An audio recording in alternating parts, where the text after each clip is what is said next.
Hi friends, रोजानी lifestyle को स्वागत। आज बनैबा आलू परोठा। से प्रेसर रे आलू को सिझे नहीं पटे अटा परिमाण अनुसार जी करेंगे अल्प बहुत जहाँ भी अटा को लुण पक भलसे दली नहीं जा।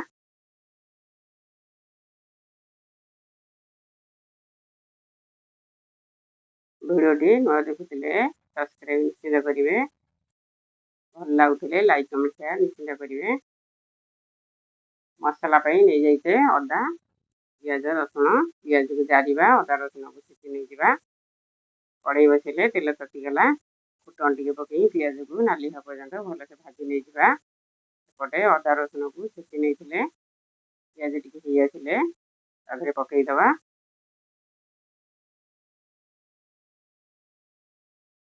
पकईदे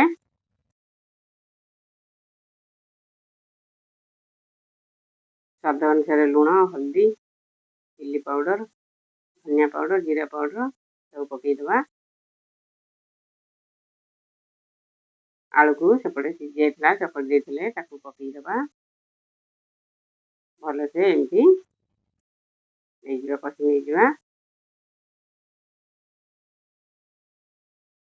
अटा गुला को आनिकी एमती हाथ करदे पिठा टाइप जमी बनाए सेमती करदी भर आलू पुर देकी एमती बंद करदे।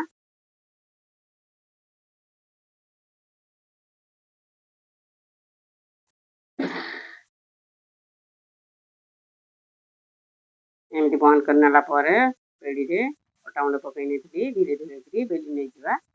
जोर बेलले आलू पुर बाहरी आसो।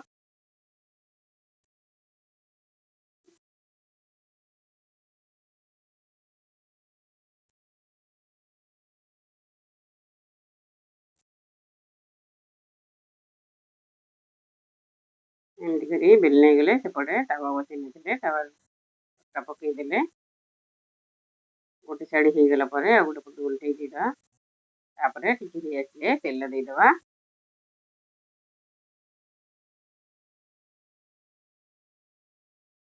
देखो केते सुंदर भाव चापीदेला पराटा फुली जाऊँगी।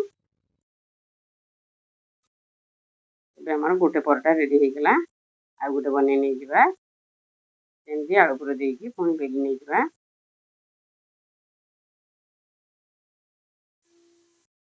एमती करी पिला मानकु टिफिन दे पारे ब्रेकफास्ट नहीं पारे।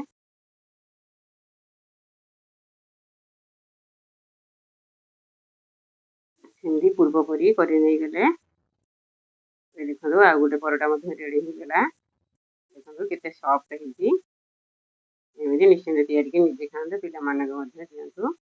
Thanks for watching.